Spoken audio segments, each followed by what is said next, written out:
Goeiedag, good day, fellow South Africans and citizens of the world.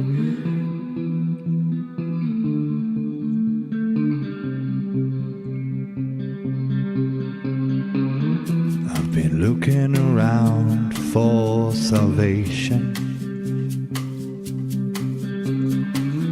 I've been looking around for the truth.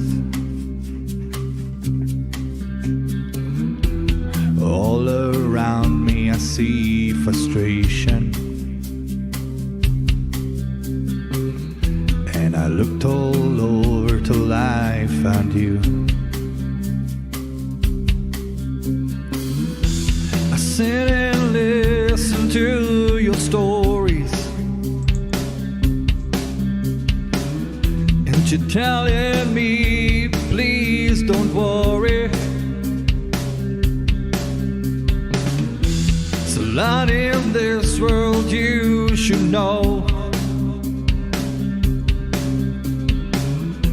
and love in life is where you should go.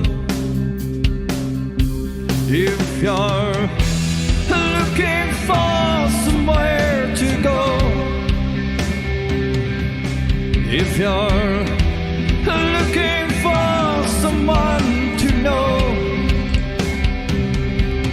if you're looking for someone to guide you, then love in life will guide you. Goeienaand, good evening, fellow South Africans and citizens of the world, and welcome to tonight's live stream. And this is a very, very serious subject. Tonight we're talking about cybercrime. Adding it all up, OTA estimates that there were more than 2 million cyber incidents in 2018. I know that's a couple of years ago, and it's got a lot worse since then.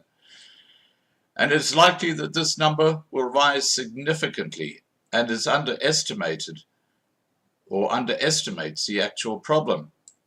The lead categories of attacks are cryptojacking, 1.3 million, and ransomware, 500,000. I had a client who suffered from that, followed by breaches, 60,000, supply chain, at least 60,000 infected websites, and business email compromise, 20,000. Cybersecurity Ventures state that measured as a country, cybercrime, which is predicted to inflict damage totaling $6 trillion globally in 2021, would be the world's third largest economy after the US and China. I've attached a report on cybercrime in the description below this video, but I'll put the link in the side chat as well, so you can actually have a look at that later on. There it is there. Now, before I get my guests on, please remember to subscribe to be kept informed, ring the bell for the updates, and now I'm going to get Ivan Barnard, who's an expert in cybercrime, and Rudi Geldenhuys, our own IT expert, to come and join us. Here we go.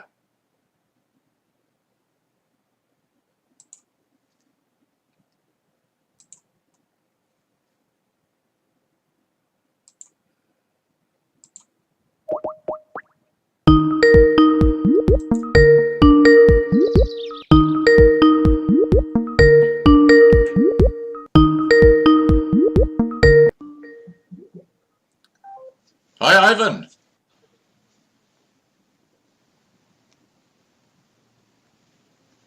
Hi, Ivan. Can you hear me? Hi, good day, Scott. Yes, I can. Yes, I can. Great. Now, I can't see at the moment, so I just see a little icon. Hold on. I've got, there you go. Perfect. I've got Rudi Geldenhuys, who's our IT guy here at Loving Life, to join us as well to tell us some of his stories to do with cybercrime. Now, I'll just wait for Rudi to join us, and then we'll get right into this. Here we go. 100%. Hi, Rudi. Hello, hello, hello. How are you, buddy? Can't complain. Great. Now, where's your young lady? You said you were going to introduce her to the crowd. There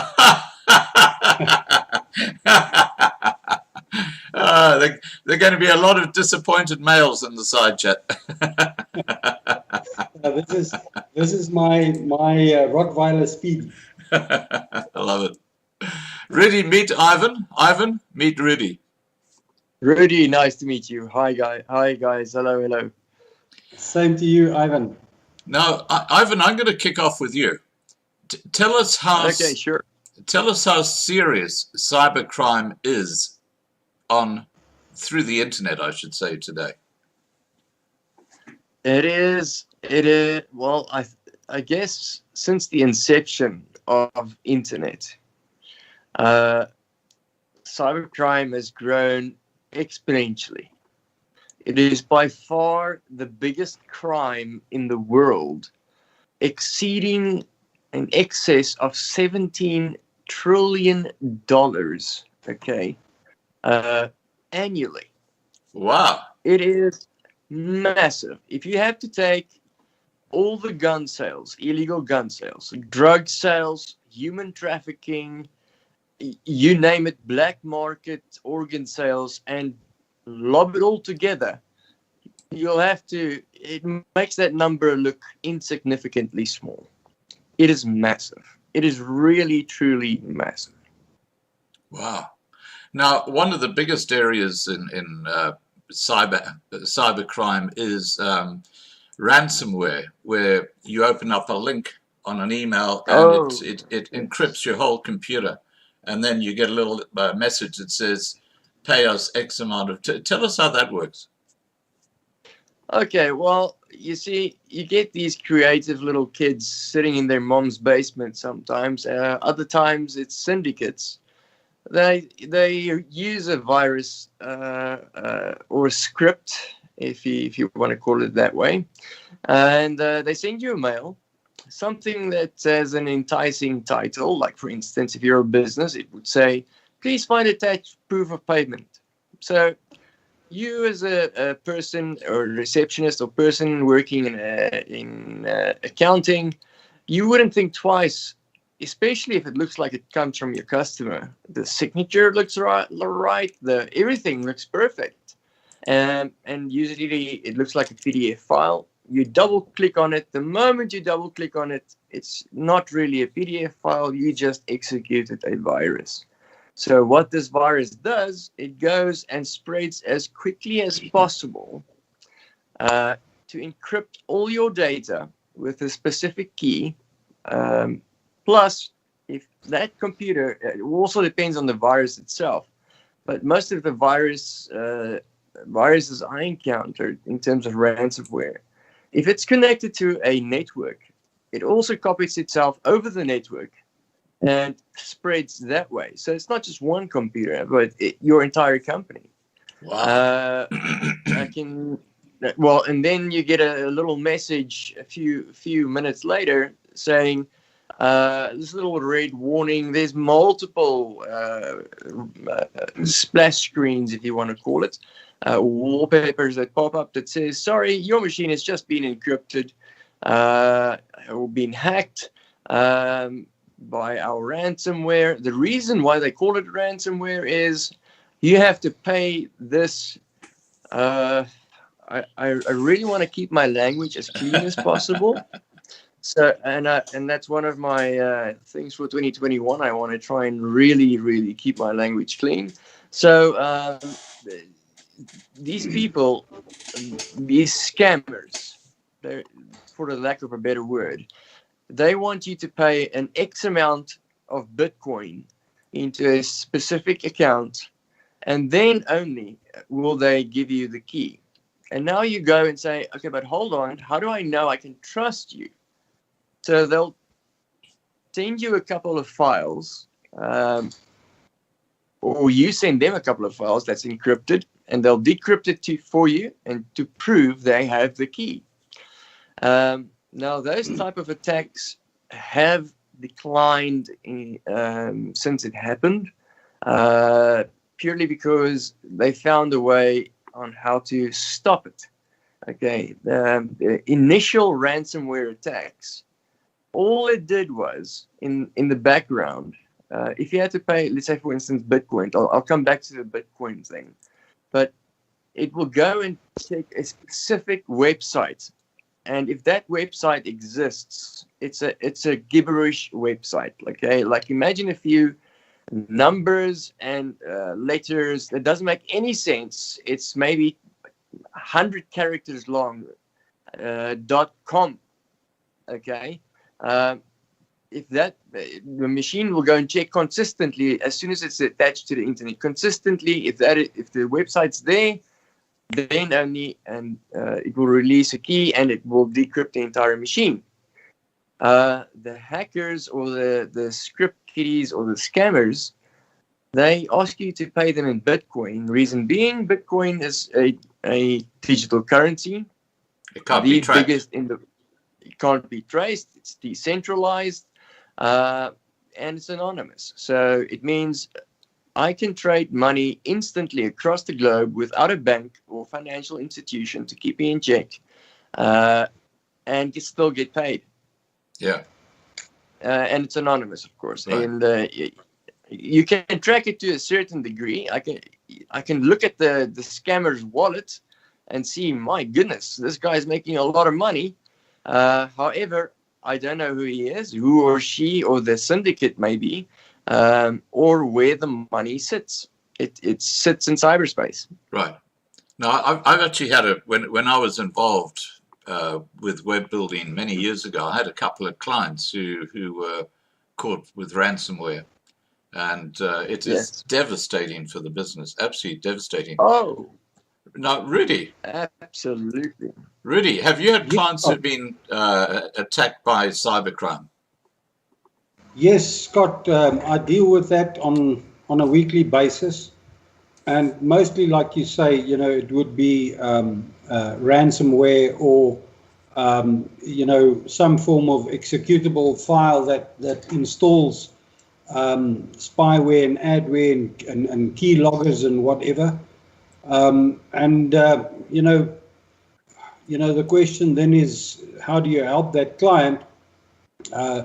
Normal viruses and spyware is relatively easy to remove, but the ransomware is often encrypted up to 256-bit encryption, which makes it virtually impossible to fix and decrypt yourself. That's the danger. So from my perspective, I look at the practicalities and what people have to do to prevent it in the first place, and in the second place, backups. People must regularly make backups, and you can tell people as many times as you want, and they'll say yes, and 95% of them don't make backups.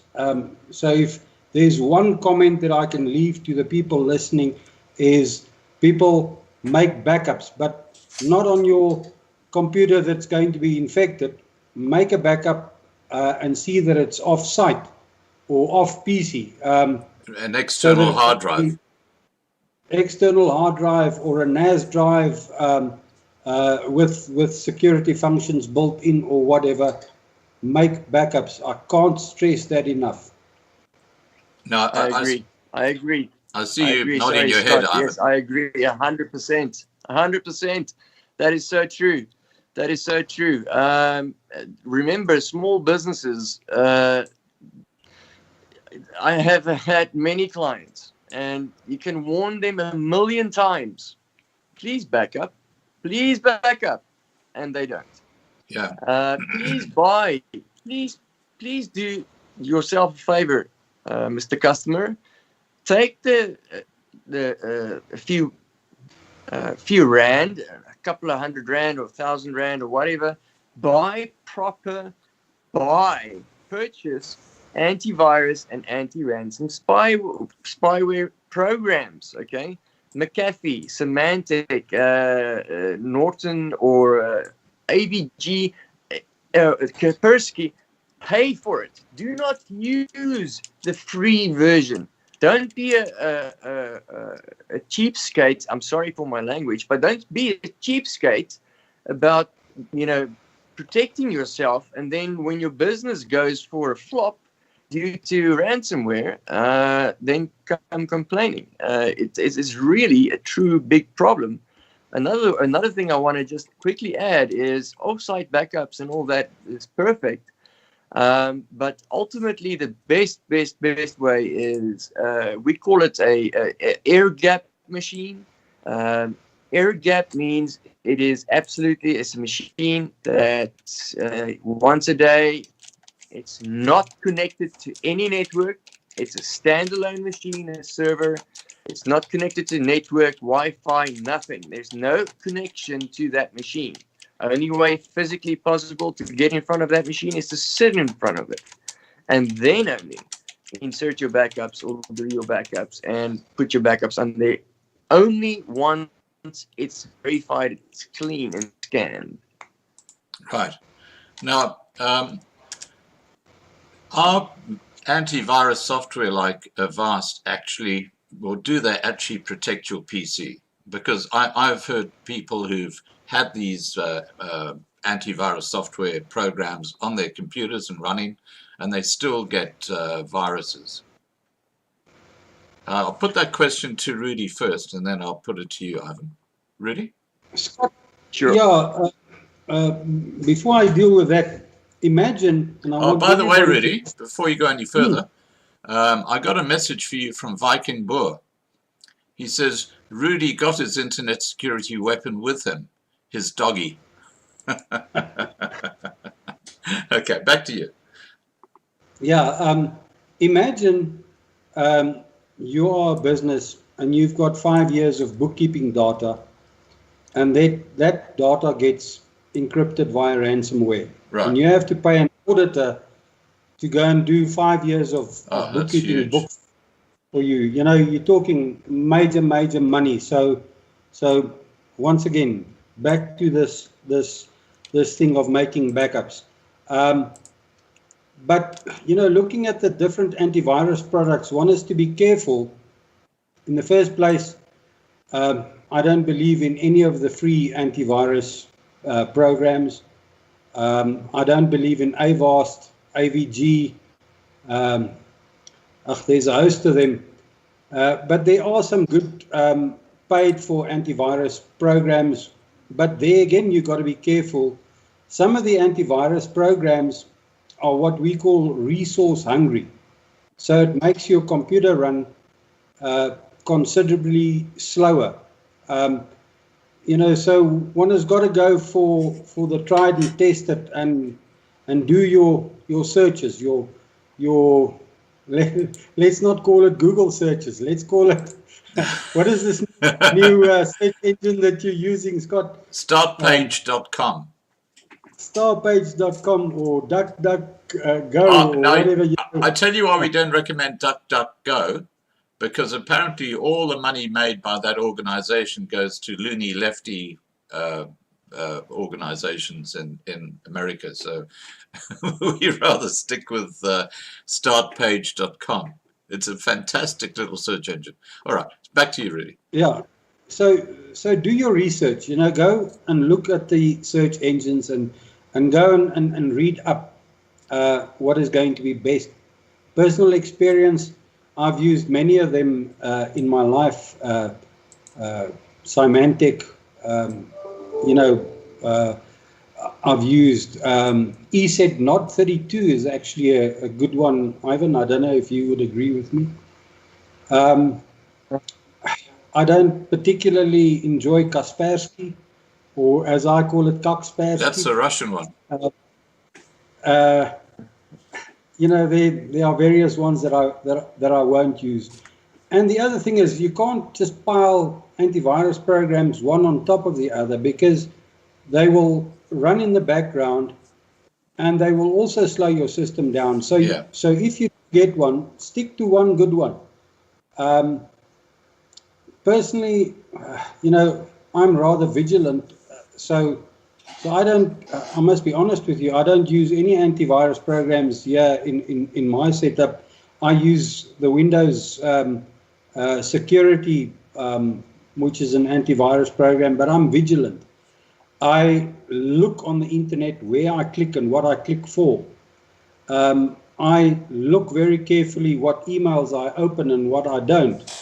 And I can recognize some of the traits, the typical traits of executables that will come into your system. So I'm in a bit of a better position than the average Joe on the street. Right. So the average Joe on the street has to listen to us tonight and employ some antivirus software.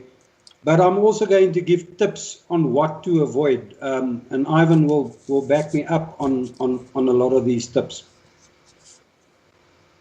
Okay. Now, your recommendation, I took it, was semantic. Yeah, personally, if I was a listener out there, ESET Nod 32 is the one that I would go. EZ 32.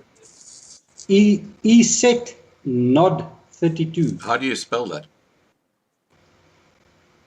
E for Echo, S for Sierra, E for Echo, T for Tango, Nod, N-O-D, 32.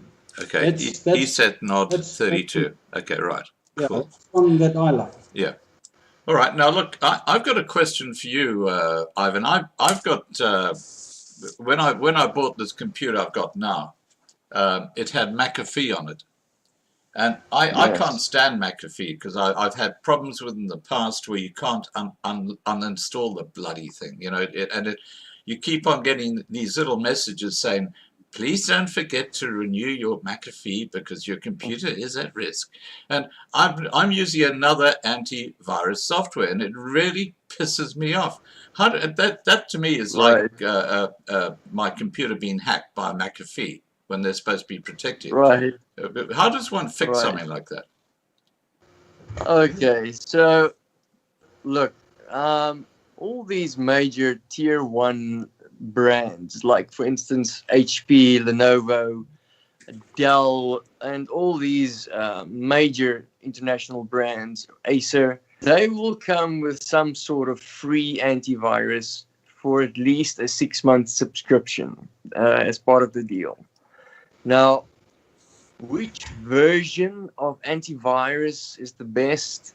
Look, it's potato. It's every person's own preference to what it offers and what type of protection it offers. Some people say it slows the machines down. Other people say no, it's okay. It works for them. So it's totally up to user preference. So Semantic has been tried and tested for many years now. I know that a lot of government departments overseas use it a lot, especially in the United States. How do you fix that little pop-up window that wants to drive you crazy, that comes up every few moments you start up the machine? It's going to expire soon. Okay, so hats off to the marketing people working for all of these antivirus companies, because you're going to get it from them all. They want you to renew your subscription or to buy the full version of the product. Okay, so that's the reason why it comes up. So hence the reason I reinforce the fact that you should purchase a license. And remember, it's not a permanent license. It's a contract for a year that needs to be renewed, or 2 years or 3 years in advance. But you do get some benefits with it. Like, for instance, Semantic or McAfee, if you buy a 2-year license, you're allowed to load it on 10 personal devices, including your phone. So it's not just one license, it's multiple licenses that you only pay for once. In terms of making the machine slow, yes, I've seen that happen to myself, until I found something that works for me. Chris is using his own Windows Defender, and I take my hat off to him. That's a very, very brave move, sir. I hope you're sitting behind multiple firewalls, and I'm using Kali Linux and then a virtual machine back into Windows again.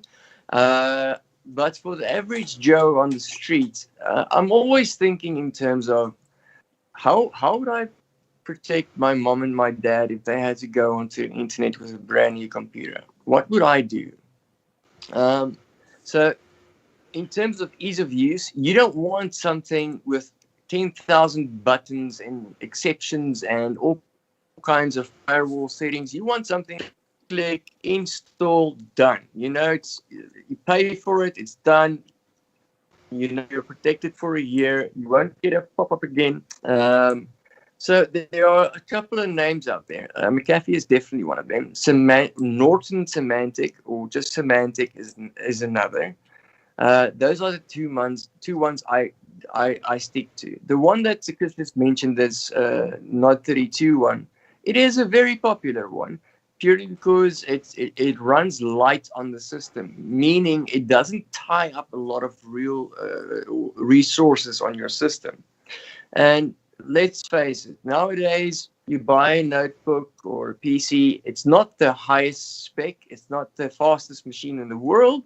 And here you come and you load an antivirus software. And remember, the work or the job of antivirus is to consistently, permanently, all the time, scan in real time for any threats incoming or outgoing.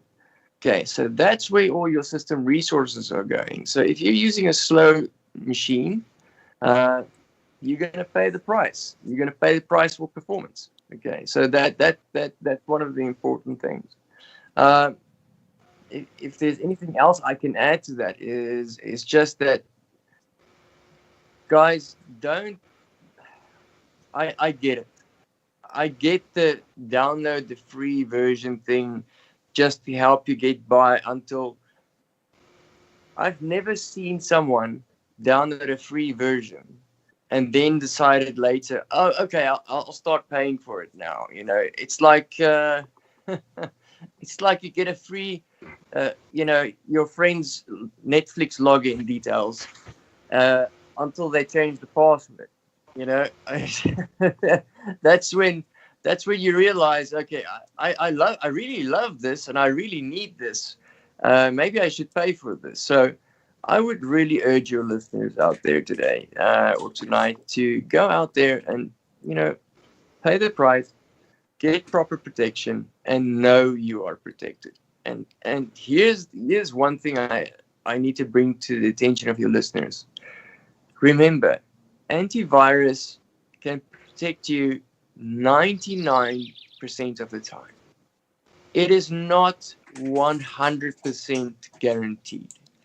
On a daily basis, hundreds of thousands of new viruses are written, okay, and exploits are exposed or found. So just know, when you visit websites, just like Chris said, just be aware. Be careful where you go to. Be careful which websites you visit. Don't just click on this new flashing little button that says, oh my goodness, you've been selected 1 out of 1 billion for a free iPad. Okay? I've seen those. You haven't been selected for a free iPad 1 of 1 billion. You are literally one of the billion people they sent the exact same ad to click on. All right, so they call it clickbait. So don't do that, okay? Just stay in your lane. News websites, keep it clean. Go to trusted sites. And luckily, some of these antivirus programs have caught up with the times, and they would verify a website before you go to it. So let's say you type in www.sundaytimes.co.za. By the time you hit enter, it runs through the antivirus database, checks if the site is safe, then it allows the site to load on your site and say, cool, safe. If it had to be a malicious site, it would instantly block you and say, We don't trust the site. Reason being, thousands of other people have reported the site as loading malicious software in the background while you are visiting this site. Right. Now, just something that I believe is correct is that you are far more likely to come across these links that you refer to, that if you click on them, you've then compromised your computer. You're far more likely to come across those on websites like porn websites and things like that, because these hackers know that that's where the weak link is, because people are kind of on a mission and they click on things and bang, they've compromised their computer. So what we're saying is stick to websites which have integrity. You know, don't go into the areas which are, should we call this the dark web? Tell us, what is the dark web? Okay, so if I may, I'll take this one real quick. The internet as we know it, news websites, YouTube, Facebook, Instagram, everything you think you know about the internet, that's maybe 5% of the real internet, maybe. The rest of the internet, you get a level below that. They call it the deep web.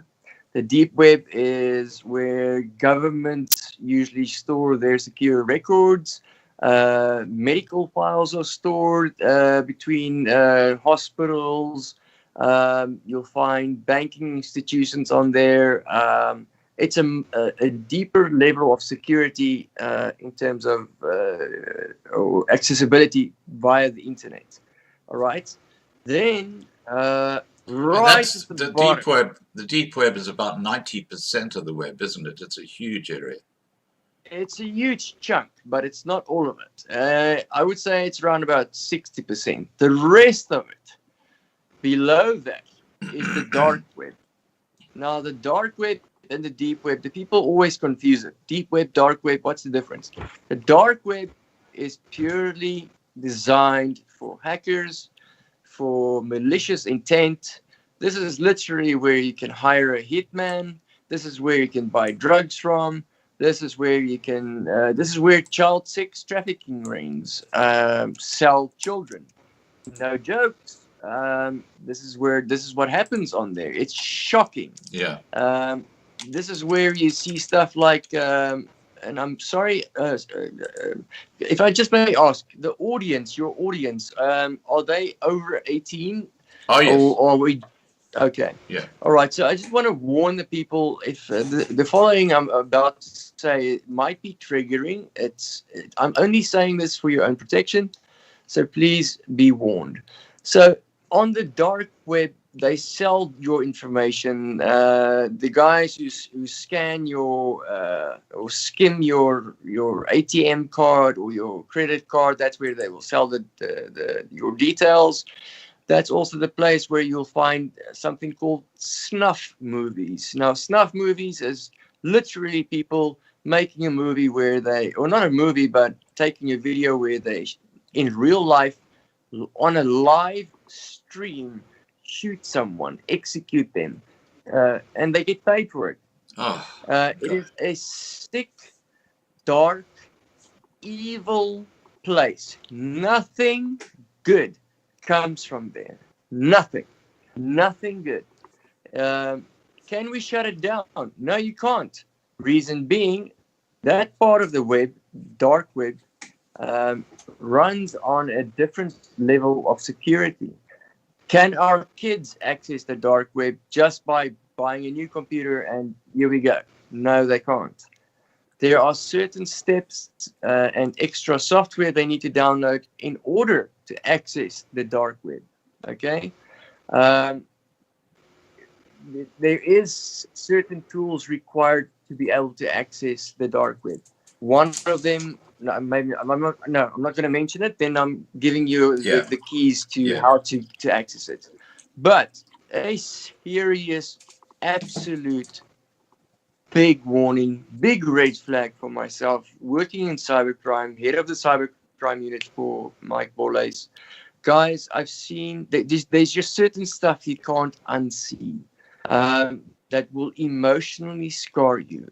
Sometimes I still get nightmares of cases that happened maybe a few months ago or a year ago. Those images never leave your mind. Yeah. That's the go-to place where child pedophiles hang out and freely sell whatever content you want. The most sickest thing I've ever met, or not met, but exposed, thank God, was a person Don't go into the detail. selling. Yeah, I'm not going to go into the detail, Yeah. but they were basically selling their daughter, their 2-year-old daughter, to any taker, anyone. Oh no, that's just disgusting. It's disgusting. It's evil, and you know what? I'm a Christian, and I can just ask God just to clear my mind every time after every case. It is really emotionally scarring, but will we ever be able to avoid it, shut it down? And the answer is no. Right. Now, Rudi, do you want to add to your thoughts about the dark web and the deep web? Yeah. You know, Scott, being an electronic forensic expert and, you know, giving testimony in court situations as well, one also, you know, you're also exposed to a lot of these things, and these criminals must be careful, because electronic forensic experts can find anything that they did on their PC. Yes. We can recover deleted emails, deleted WhatsApps, deleted text messages, deleted documents, anything. We can build up a history very easily, and one can definitely get a person's browsing history and his applications on his PC as well, and go deeper into that. So from a perspective where I normally represent advocates or work with advocates are on the side of the defense. In other words, I'm assisting often cyber criminals against the state's forensic experts. You know, one sees and one hears a lot, because you also expect the client or the accused to play open cards with you and so on, and one hears and sees some horrendous stuff, and there's also a line that you draw that you won't let your morals go past, and then you climb out. You know, I simply climb out when it's not my cup of tea. Yeah. But you know, from the side of the state and the forensic experts of the state, we've had a live stream, you and me, before about electronic forensic investigations. Yeah. You know, the police is hampered by serious budget deficits, poor training, poor investigative work, and so on. And defense people like me, or experts like me and my team, we prey on those weaknesses as well, and so on. You know, the methods that they've used, you know, to uncover certain things, the verifications that they've used, and whatever, and so on. But luckily, most of the electronic crime that one finds in the courts, or maybe unluckily, you know, are more commercial crimes than they are these darker things from the dark web. Right. The deep web, one can find some very useful things on that, and that brings me to an aspect that I call ethical hacking. As a person where I am deep into the IT world, I often have to assist clients to get past problems because of the unethical part of it, and I have to hack in. So that's the ethical part of things. So one can also use these hacking skills for the purposes of good.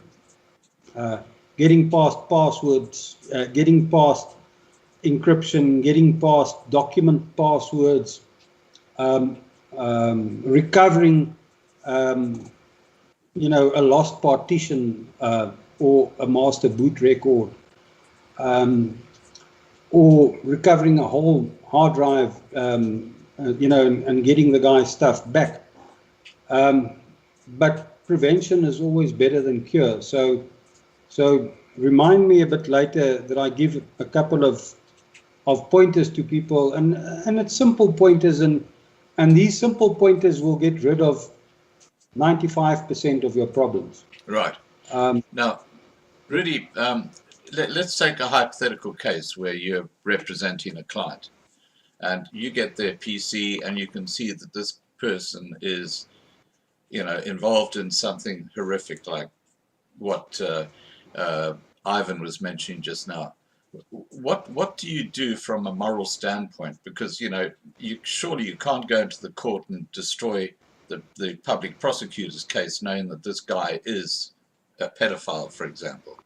What do you do in circumstances like that? It must be a dilemma for yourself. Being a lawyer as well, there's a thing called professional privilege. So I'm not allowed to divulge some of those things, but my stance is then to climb out. No matter how lucrative it would have been to me, to help with the investigation or whatever, there's a line one draws. Right. A line one doesn't cross.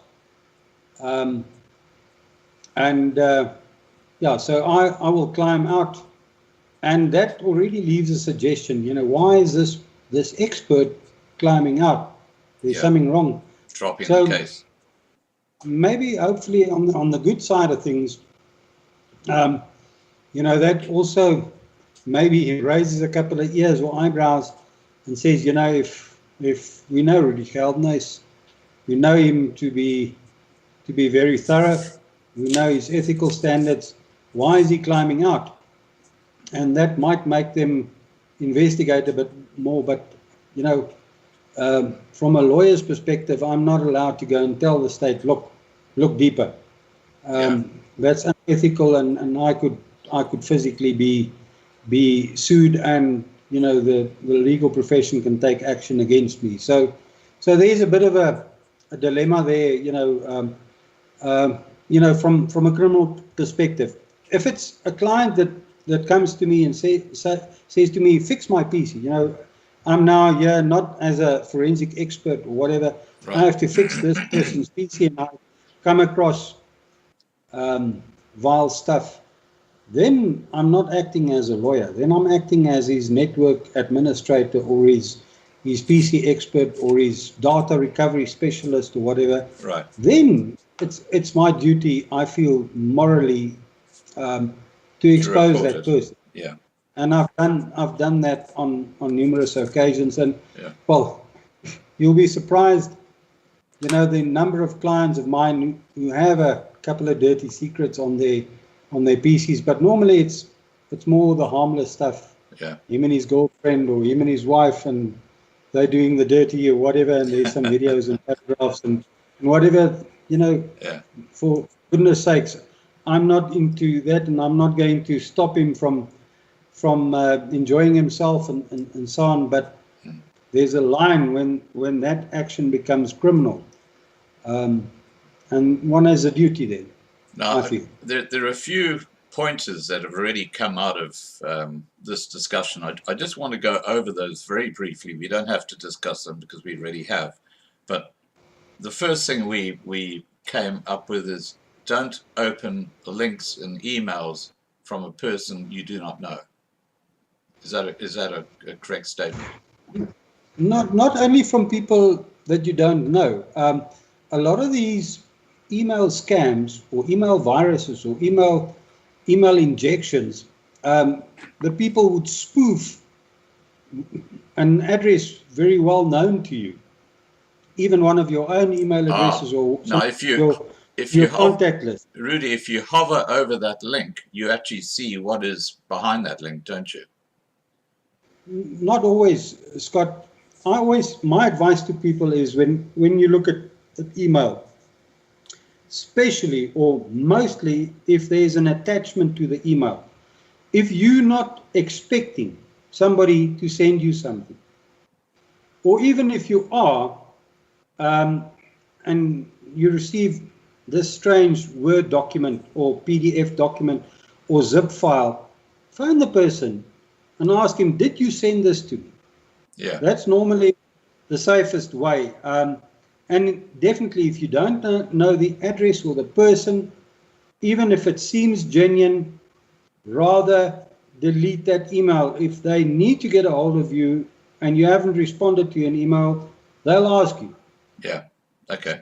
So don't open something that is risky. Okay. Ivan, do you have anything to add to that?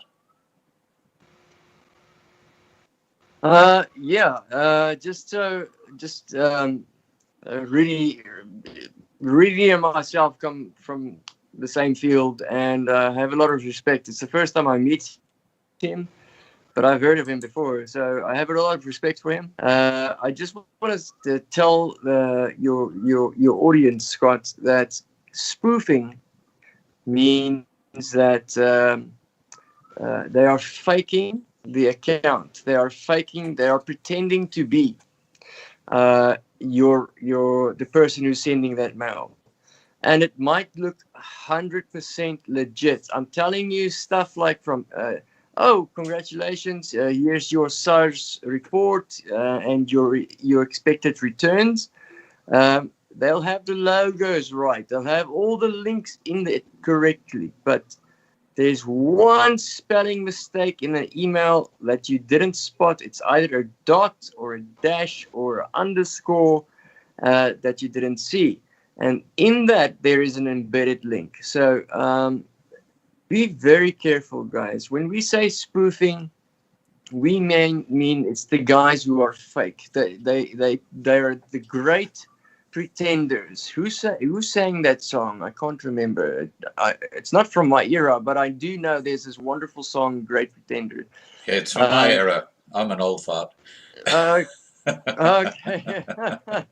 Well, always remember that song. That is when we talk about spoofers. Yeah. They pretend to be someone. The only thing I can add to that is guys, you're not going to phone each and every one of your friends. But I do know this, that whenever I saw a mail or an email that something just doesn't feel right, you get a sense, sixth sense about it. You get a sense. Yeah. You get a sense because you know your daily email habits, you know what your workflow is like, you know your rhythm, and but something is just not right. Something's off. Trust your gut. I promise you. Okay. The best antivirus software is sitting in your gut. I'm promising you right now. Right. I'm promising you right now. Now, talking about that, the second thing we talked about was antivirus software. It's something you must have in today's internet world. Is that correct? Yes, please. Okay. Rudi, do you agree with that? Yeah, I agree with that. And like I say, more so, the less you know about computers, the more important it becomes. Right. So yeah, the other thing is, Ivan was talking about antivirus software maybe and vigilance together, maybe 95% proof or 99% proof. But remember, the antivirus programs also see what your actions are. So if you go and click on an executable file, the antivirus program says, hey, my user wants to do this. My user is, wants to allow this. Shouldn't I just let it through? And that's where a lot of these attacks creep through as well, because user interaction is what triggers it. Right. So once again, be very careful what you click on. In an email, an attachment, on the internet, and I'm sure some of the users have seen when you go and install this or that or the other program. You now want to install this little video decoder or whatever, and you install it, and after you've done it, you see, yes, but here's now a little CC cleaner on my machine as well, or another little program, or an AVG antivirus program that I didn't install. During that installation sequence, they've got tiny little tick boxes. Yes, that I've you seen those. have to go and untick, Yeah, not to install the extras. Because that's how a lot of especially the free software, is marketed out there. It's bundled with some other software. And these other software are the unwanted items that you don't want on your PC and so on. So when you install, read every screen, read every step, untick what you don't need. Install only that which you are downloading or installing. Yeah, So it's Rudi, sorry for interrupting. You're referring to bloatware. Yes. Bloatware. Yeah, It's definitely. stuff that you didn't ask for. However, the free stuff is never free. It's always sponsored. This free program that you're downloading is sponsored by these bloatware companies. yeah, I've come across that a lot. Now, Jan van Riebeck has said, Scott, which antivirus software did Rudi suggest? And it was ESET NOD 32, ESETNOD 32. Jan van Riebeck, am I correct, Rudi? Yeah, ESETNOD 32. Okay. That's one of my personal favorites. Look, one uses other tools as well. Malware bytes, anti-malware, all sorts of things one can run in conjunction with normal antivirus software, which doesn't lie on top of one another and so on. Yeah, I think if one has, say, ESETNOD 32 and malware and a paid version of malware bytes, anti-malware, then the average Joe is quite covered. Or Symantec plus malware bytes or something like that. Yeah, just don't overdo it. Especially if you have a machine with a Celeron processor, 2 gig RAM, you're running Windows 10. Thank you. Yes. Please stop expecting a Ferrari. Please, guys. Please. Okay. Well said, Rudi. Thank you so much. Yes. Now that brings us to the next requirement: an external hard drive, backing it up regularly. Because if you do get hacked, if you get caught with ransomware or something like that, you can recover your information. Any comments just on that particular score, guys? Yeah, the normal person who owns a laptop or a desktop PC, that's not on a network, somebody at home, somebody in a very, very small office, the safest is probably an external hard drive. Yeah, and keep that external hard drive at home, not at the office. Yeah, don't keep it at the office, because if they steal your laptop, or if there's a fire, they steal that hard drive, your backups as well. So I always talk about off-site storage, or off-site, or keeping it off-site. So pack your external hard drive in with you and go put it in your safe at home. Make backups at least once a week. Well, depending on how much critical data you've got, but make backups once a week. Say on a Friday, 2 o'clock, you're going to knock off at 4:30 or 5 o'clock, and often business thefts happen over the weekends and so on. So make your backup 2 o'clock on the Friday afternoon. Take your hard drive with you home. You get back to the office on Monday and there's a shambles. Half of your PC stuff is gone. At least you've got that backup because you took it with you. Now, what I use is Macrium Reflect. That's MACRIUM Reflect, to do a mirror backup from my PC to the external hard drive. And what that means to people who don't really understand this, it means that you can literally if, let's say, your hard drive and your computer crashes, you can literally plug in the external hard drive and it'll boot up your computer and it'll run as if it was the computer at the point of time that you actually did the backup. Am I correct in suggesting that? It's called an image or a clone of your hard drive. Right. The problem that I have with that in general is, say your HP laptop gets stolen and you go, your insurance pays you out, and you now go and buy a Dell or a Lenovo or whatever. The motherboard infrastructure and the drivers and the whatever is vastly different on that. So you can't just restore that clone or that image to this new machine, because it'll restore the whole hardware setup as well, or it'll try to recover the hardware setup.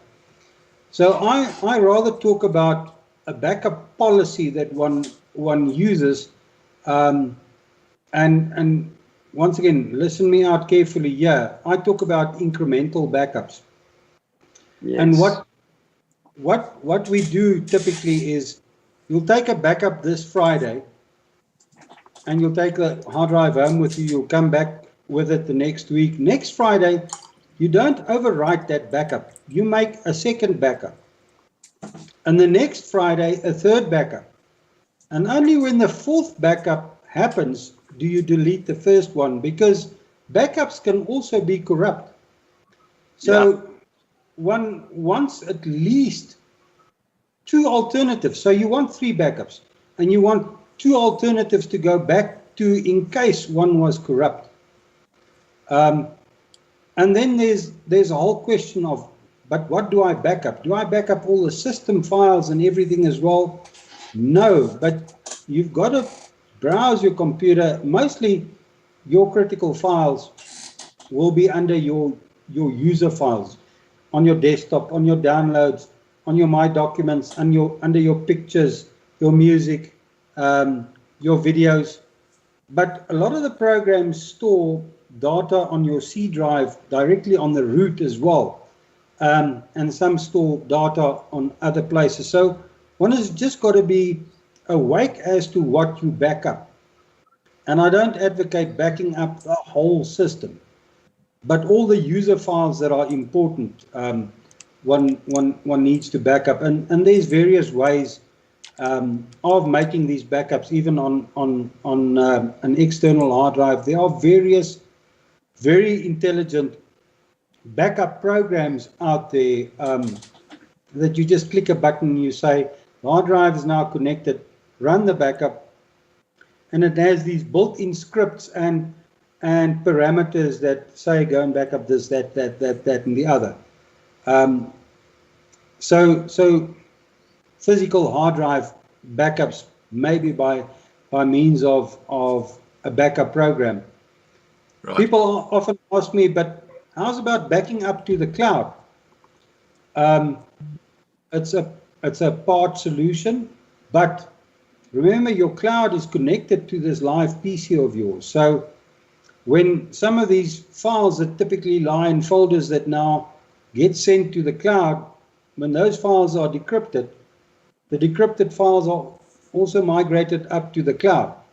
So often your cloud also suffers from the same problem, that the decryption is sent up there, or the decrypted files are sent up there and replaces your healthy files. So better than cloud backups is physical hard drive backups, or physical storage backups. Yeah, external hard drives.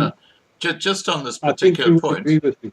Yeah, I'll get to you in a second, Ivan. I just want to make the point for people watching that. That's fine. If you just have a home computer and you just use it for fun on the internet and stuff like that, you don't have to go into all this stuff with backups and whatever, because it's not going to impact your life if the thing crashes. But the advice is, don't open links that you don't know who they're from or you feel suspicious about. Make sure you have a good antivirus software on your computer and that you pay for it.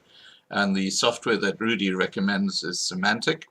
And if you have a business where you've got data that could cause a lot of shit if you lost it, go in and make sure you have backups. Now, let's turn on to, sorry, Ivan, over to you. Can I disagree with you on that? Yeah. People that have a PC at home, how do you replace all your memories, your photographs, if you don't back up your stuff? Yeah, well, look, certainly have a little USB stick and do your backup onto that or something like that. But you don't have to buy an expensive hard drive. Yeah, you know, one can buy a 1 terabyte hard drive for your regular backups, and that's sufficient enough, under R1,000. And yeah, you know, but it applies to home users as well. You know, back up your photographs, back up your documents. Okay. Important stuff. All right. Now, Ivan, what would you like to add to the conversation on this? Well, we pretty much covered everything, and I'm kind of jealous Rudi is smoking over there. Lekker. I just want to say the following. Ladies and gentlemen, the main thing is, it's all about, you have to ask yourself the question, how important is your data to you? Privacy is an illusion. Don't always think that your data is private and nobody else can see it. If you are a small business or a big business, please pay it forward. Do yourself a favor and employ a network administrator, even if it's just on a retainer basis, to come in once a week, check out the network, make sure everything is safe, everything is up to standard, all the backups are done as it should be done. You know, I almost want to say employ a nerd. I'm a proud nerd myself, 100%. I'm just saying, please, because there's a lot of people out there in the audience, Scott, and I always think about it like I told you in the beginning, is how do I tell my parents, guys, okay, now go online and click on Semantic and buy this. They wouldn't have any idea whatsoever. Right. Okay. And for a personal, just a one-man personal machine, by all means, look, an IT guy is not gonna rip you off. I know that there are some sharks out there, but they are the exception to the rule. Go to a small PC shop or get yourself an external hard drive and do your own little backup, okay? It's as easy as drag and drop. That's it. Buy antivirus and that's it. But if you're a bigger business, please do yourself a favor. Don't put the onus on your users to do the backups. They won't. Even if you threaten to take it off their salary, they won't. Even if you write it into their contract, they won't. Because it's just something they don't do. So I'd much rather pay a retainer to a IT company for a specialist who comes once a week, twice a week, or whatever. It depends on the retainer, at a small fee, to ensure whatever you requested is done. When you go to sleep at night, you know you're safe. Your data is safe, your company is safe, everything is fine. Do you know how many family businesses that has been running for maybe 15 years has gone under due to the fact, due to one ransomware attack, to staff being spiteful after they get fired, and they go and they delete the data permanently to cause damage. So I want to end off with this and say, guys, not all nerds are evil. We are really good guys. We are soft guys. Please employ us. You can trust us, but be careful what you do with your machines, okay? Be reasonable. Just be conscious of where you go, which sites you visit. And if something doesn't feel right, trust your gut. And that's about it.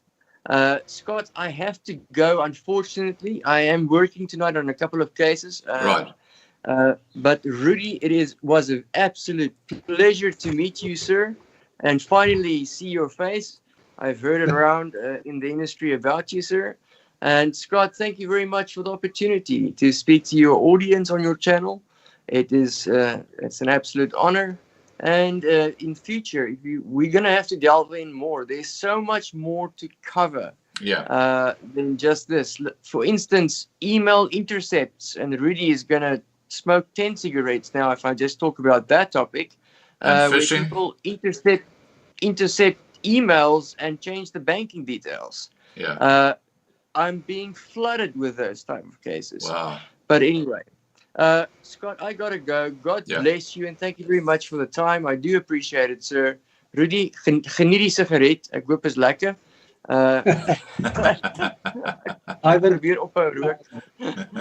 But anyway. Okay, Ivan, take care, and thank you so much for being with us. Ivan, just hang on a moment, Ivan.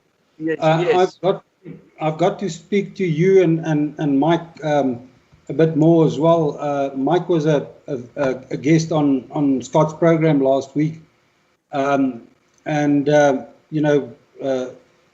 I'm going to be in contact with you. So I'll get your details from Alina or Scott, and so on, because there's a couple of things where not only Loving Life, but myself as an electronic forensic expert can add value to your work. So we'll be speaking both on behalf of myself as well as what Loving Life can do for Mike Bolle. Absolutely looking forward to it. Absolutely looking forward to it, sir. Okay, man. Have a good evening. Okay, Ivan. Take care. Thank you very much, Thank guys. you so much for joining us. God bless you. Okay. Always a pleasure, sir. Bye-bye, guys. Bye-bye. Bye for now. Cheers. Now, Rudi, you talked earlier about people, their personal information being compromised and being held on the dark web. I have a statement here I want to just read out to you. It says, cybercrime has hit the United States so hard that in 2018, a supervisory special agent with the FBI who investigates cyber intrusions told the Wall Street Journal that every American citizen should expect that all of their data, personally identifiable information, has been stolen and is on the dark web. What is your comment regarding that?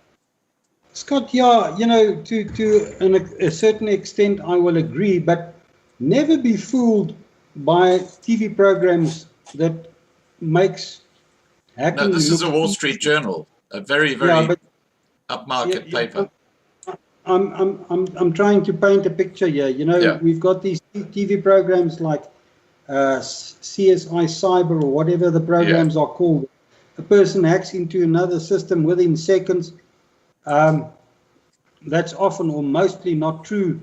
It takes very hard and dedicated work to really hack.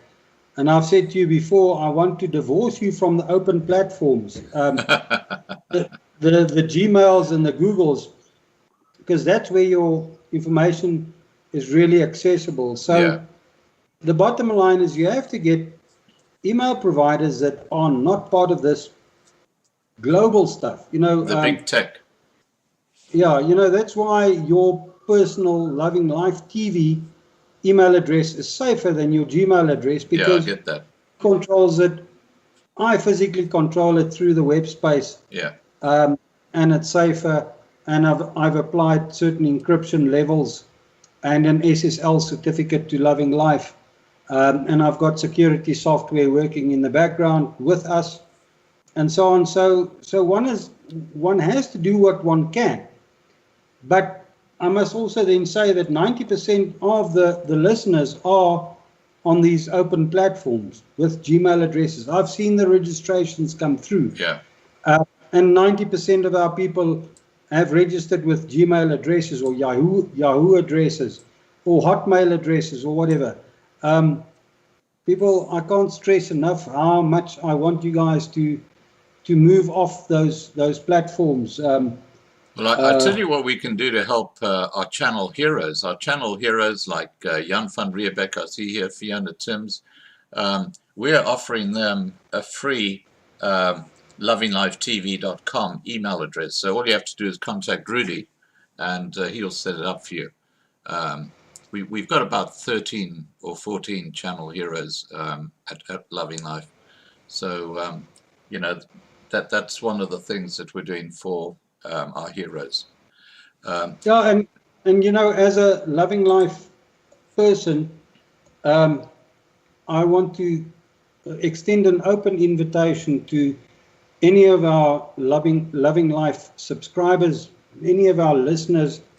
I will not charge you if you phone me or you email me and you ask for advice and say, I've got a PC with this on, what do I do? I'm not going to charge you a cent to just point you in the right direction. So if this stream hasn't been enough, feel free to contact me and email me at admin@lovinglifetv.com and ask me a question and I'll respond.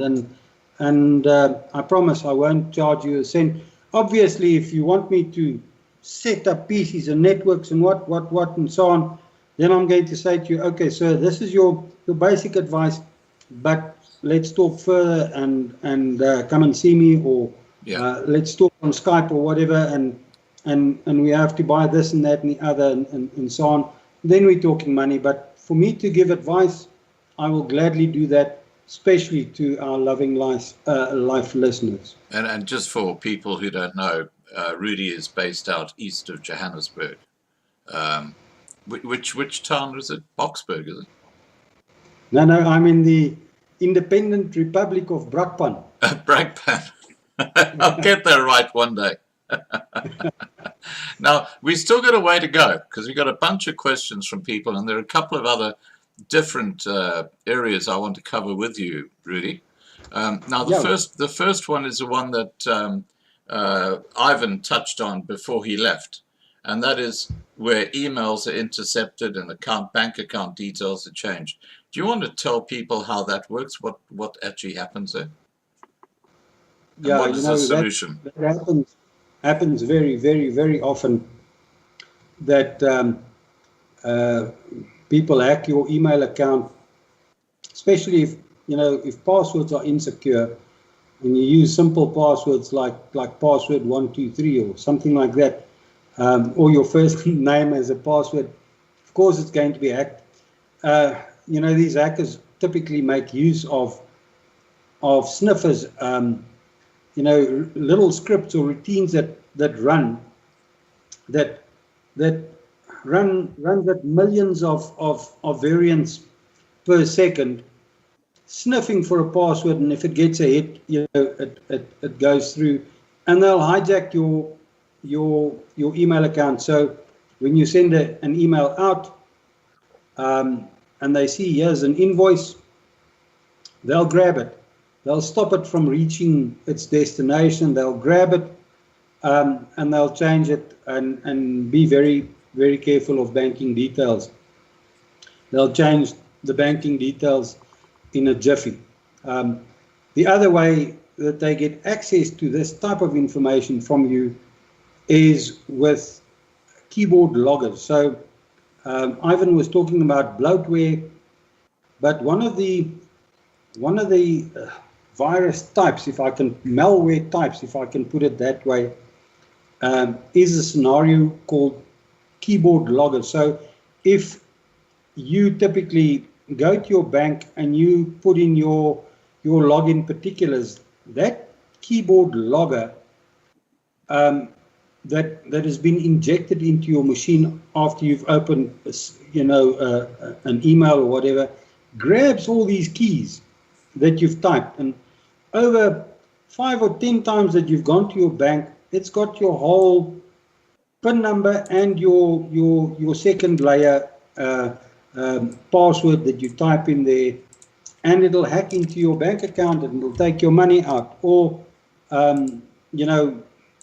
other keyboard loggers or document loggers will grab your invoices and see what banking particulars are on there. And they'll change a document and send it to somebody on your contact list. And that's typically how a lot of people get caught. We're talking about phishing, we're talking about spoofing, all these terminology, but the key thing here is be vigilant. And even if it has to happen every so often that you ask somebody just to have a look at the installed programs or the installed script on your PC, even if you have to do that every 3 or 6 months and it costs you $100 or $150 to have somebody look, that is much better than actually going through the pains of all your funds disappearing out of your bank account, or one of your clients paying 50,000 Rand into this changed invoice into somebody else's bank account. Now, so vigilance and a bit of technical assistance every so often. People are funny creatures. They don't want to spend money that they don't have. But there's a fine line between what I don't have and what I'm really not going to have if something bad happens. Right. So one has got to be careful, and yeah, there are some experts out there, and there are some good ones and some bad ones, and I haven't said there's not too many bad ones. I tend to disagree. Every industry has its bad apples. You hear about bad car salesmen or bad insurance salesmen, and the same applies to, a bad doctor is called a quack. A bad attorney, he's a procureur or whatever. And the same with the IT guys. We have our bad apples amongst us, and some young and carefree techies that don't really know what they're doing, and so on. So one has to find that person that you trust and that niche that you trust. So yeah, difficult sometimes. People don't know who to go to when they have a problem, and that's why I'm extending this hand of friendship and saying, if you are having a problem, contact me and I'll point you in the right direction. Right. Now, Viking Boer says it would be great to have a forum on LLTV in the future on PC security and personal data protection. I think that's a great idea. Can you add that to the list for forums? I'll add that to the list, Scott, and I know who'll have to man it. It'll have to be me and one of your guys that's in the side chat, Arno. Arno I see Arno's here, yeah. Had a very nice technical chat on the 24/7 chat. Great. When was Arno? Last night, I think, about how I'm putting this website together and how I'm making use of external storage, and he brought in a very interesting idea, and that is, why don't we build a panic button into the Loving Life website, or make an app where a person on their cell phone can press a button on our Loving Life app, and it'll geolocate the person, and it'll send certain warnings and messages and ask for support and whatever. So we had a wonderful chat about all these things. So I will assemble my crew, and Arno has already fantastic said that he's willing to help. So we can certainly do that and man a support forum page like that on Loving Life. Right. Okay. Now, getting back to our topic, the statement I read on the internet when I was researching this is that a cyber attack could potentially disable the economy of a city, a state, or even an entire country. What's your comment about that? It definitely can, and it definitely has before. Some of the major corporations in the world have had serious denial of services attacks on their networks, on their email, on their web pages, where they basically had to start from scratch. It happens quite frequently. The hackers, the typical identity of a virus writer or one of these malware people, strangely enough, is a person, male, between 14 and 24, not yet active in the business world. So, this 16-year-old chappie sitting at home, nothing better to do, he's got time, and he experiments and he starts writing code and hacking and whatever and so on. That's how a lot of us learn. I've explained to you how I got into programming. I got into programming in 1982, also for the purpose of being naughty, to write a sequence to do report cards for my fellow scholars.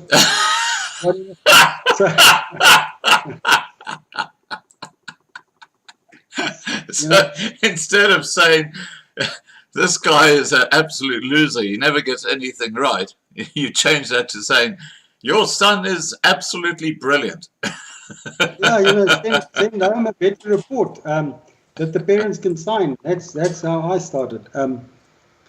But one very quickly grows up, and hopefully, that happens all over the world. But then you get the serial hackers and the people that start making money from it, and then they make a career of it. Yeah. And it's big business, and so on. So the world is not safe out there in so many respects. From personal security to cyber security to everything. There's a scoundrel lurking around every corner. Yeah. Now, Fiona Timms has asked, please ask Rudi about backing up on the cloud. And I think we've covered that, haven't we? Yeah, look, the cloud is there for a purpose. But if you're going to get your system infected with ransomware, it so often happens, and I've seen it so many times, that the files in the cloud, also gets attacked. So it is a solution, or part solution, more so for when your hard drive crashes or your computer gets stolen or whatever, than it is for cyber attack. Right. But the cloud definitely has its place. We live in this world where everybody's got a cloud. If you've got Windows 10, you will see the Microsoft OneDrive icon in your start bar at the bottom. So that's Microsoft's cloud service. There's Google Drive, there's Dropbox, there's Mega, there's I can go on and list it for 2 minutes long. Right. So we do live on the cloud to a large extent these days, and that's good. That happens for a reason, because cyber attacks are less prone than your PC getting stolen or your hard drive crashing. Right. I've physically seen grown men cry because a hard drive crashed, and all their data is gone, and that just brings me back again to this aspect of backups. So if anybody is listening to me out there, and I've convinced 2 or 3 people out of 300 that they will now start making backups, then I've achieved something very big tonight. Well, I have to tell you that someone I knew was doing a PhD, and they had 6 months of work on the computer, and the hard drive crashed, and they lost everything. Now, imagine that. Now, Arno Swanepoel has said, what do I do with Kali Linux? K-A-L-I Linux. I'm not a Linux freak. Ivan was talking about Linux and layers and virtual machines and whatever, and Arno will understand the whole concept of virtual machines on a machine and so on. But the average user is not going to want to know anything about Linux or Linux. They want an iMac, with an iOS operating system or Windows operating system, and they just want to operate. They want to do what they want to do. So, to now go and detail for you how you build these layers is going to be totally superfluous for the purposes of our listener group. Right. Now, Fiona Timms has said, thanks, Rudi. I love you. Ivan Atterbury says, 12 years ago, I used PayPal several times.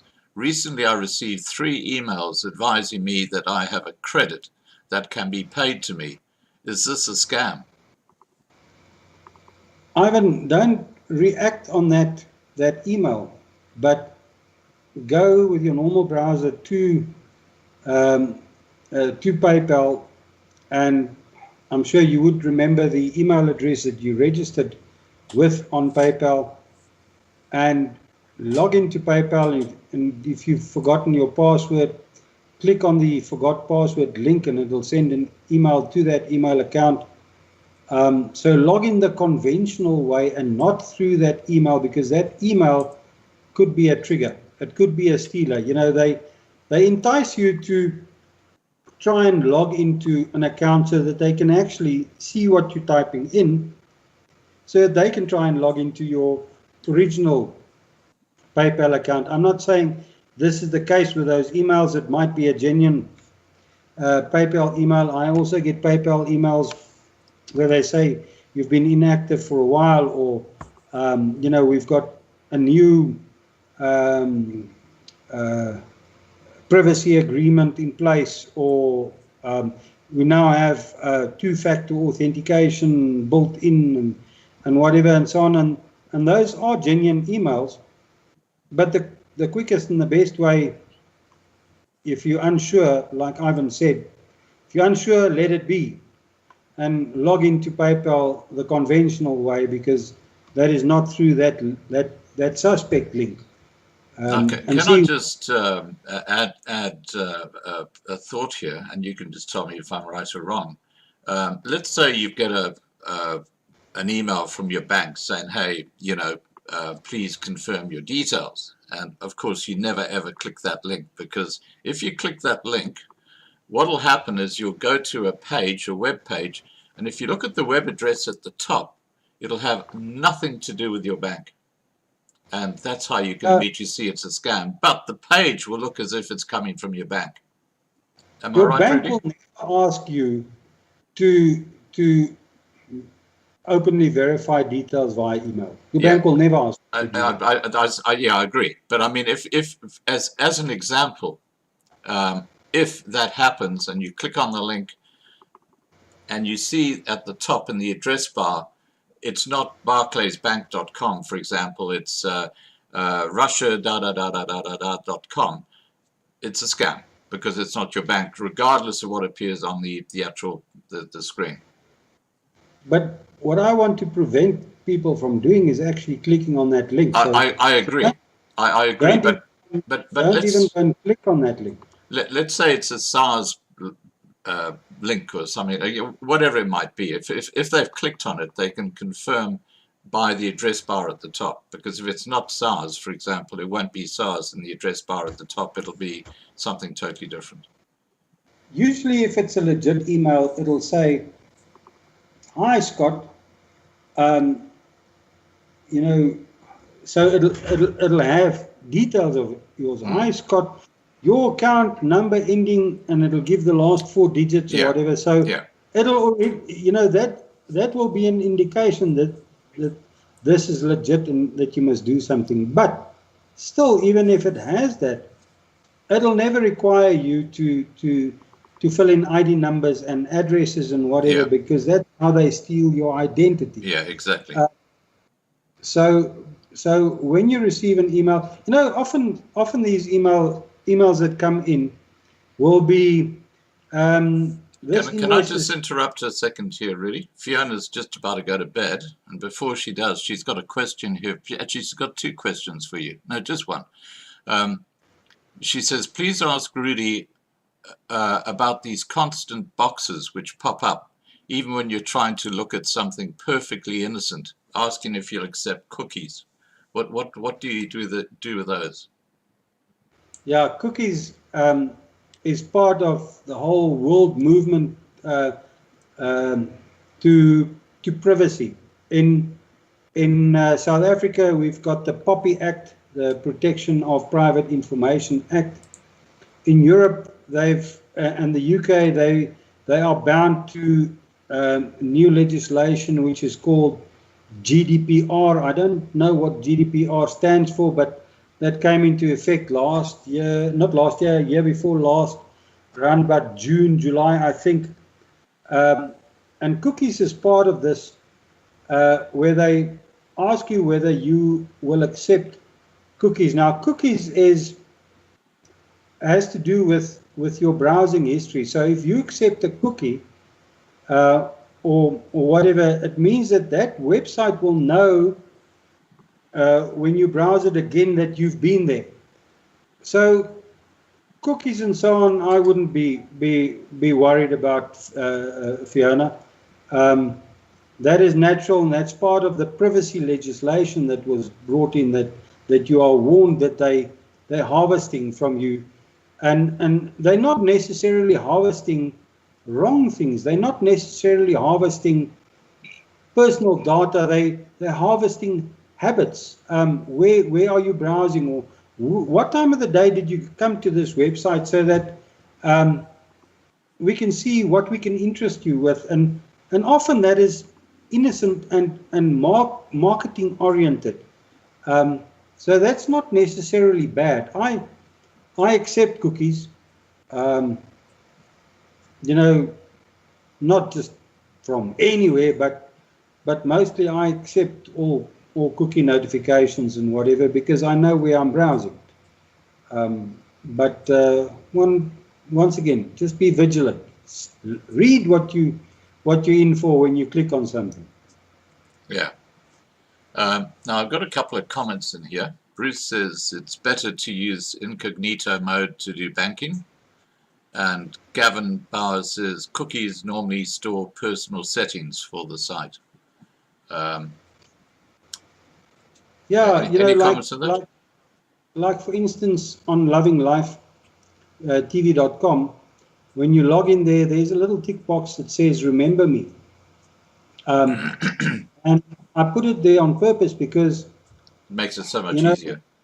It makes it so much easier if you now logged into lovinglife.tv.com and you close your browser and you go and sleep, and tomorrow you switch your PC on again and you click on lovinglife.tv.com. You want lovinglife.tv.com to remember your login status. Now that's not a bad thing, and you never have to log out of lovinglife.tv.com. By the way, there's nothing untoward happening if you don't log out. So it remembers your status, if I can put it that way. A cookie or cookie data remembers your preferences. Right. And that's about it. And like I say, it can be a good thing. Yeah. Now, Viking Boer said home PC users must make a point of return on their PC to roll back if something goes wrong. Windows gives you that option. I've never heard of that. What is that? Yeah, all the Windows operating systems have that, well, from the early years already, that you can restore to a previous point, but that will not help you in the case of ransomware, Viking, because the actual file is encrypted, not the operating system files. In fact, these ransomware attacks are so clever as they leave all your operating system files intact, and they just attack your private data, your documents, your photographs, your music, your videos,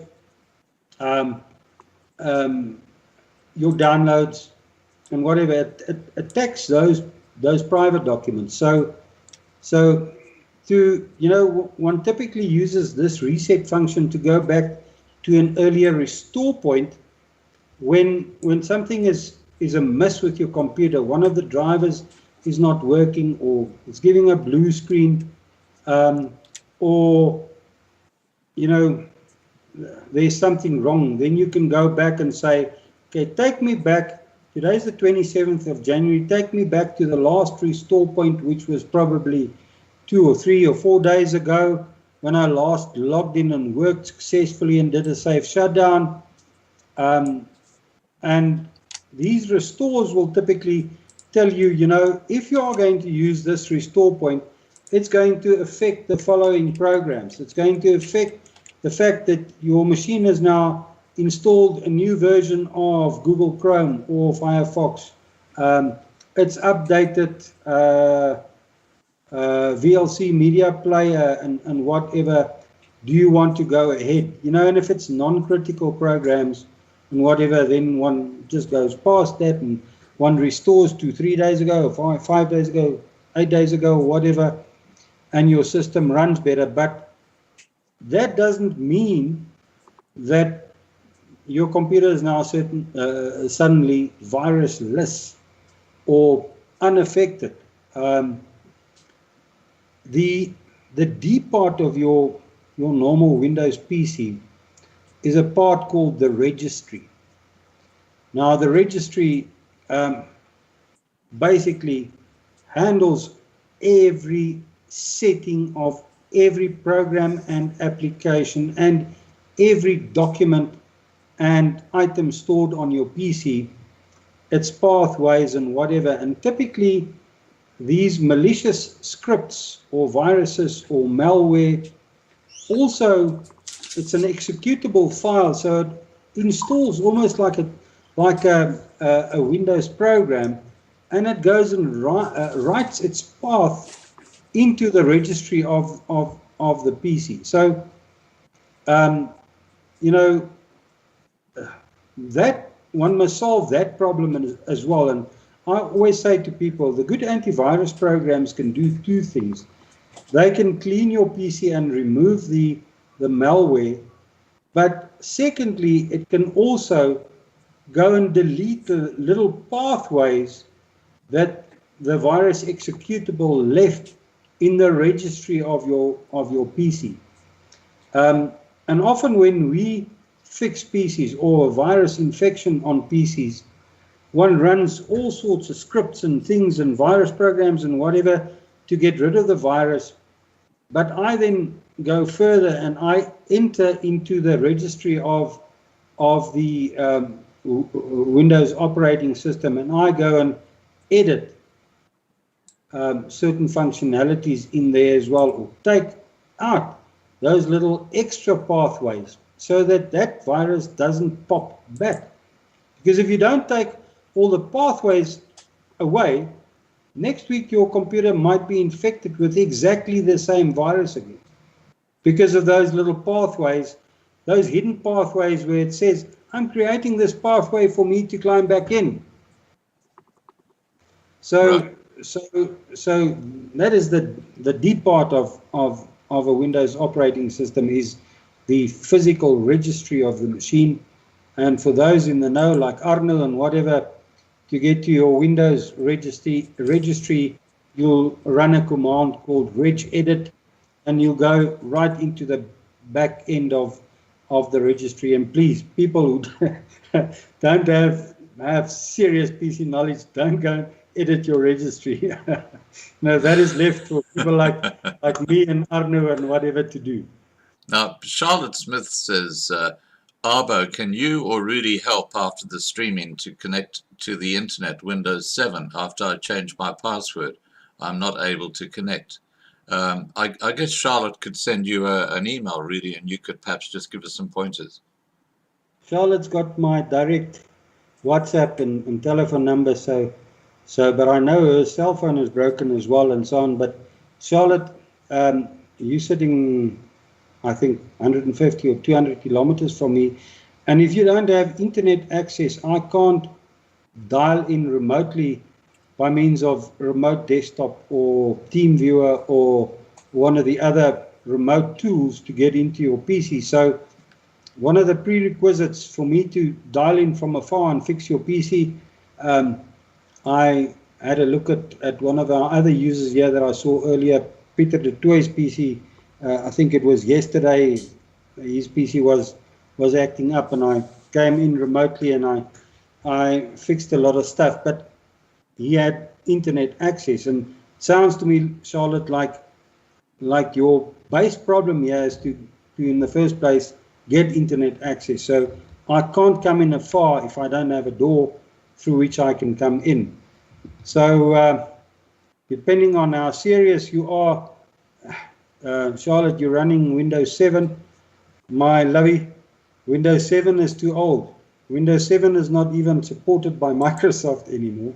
Yeah. So we have to get a hold of your PC at some stage, and Rudi will have to give your PC new wings. So so it sounds like that PC needs to come and visit the doctor at some stage. No, there you go, Charlotte. There's your answer.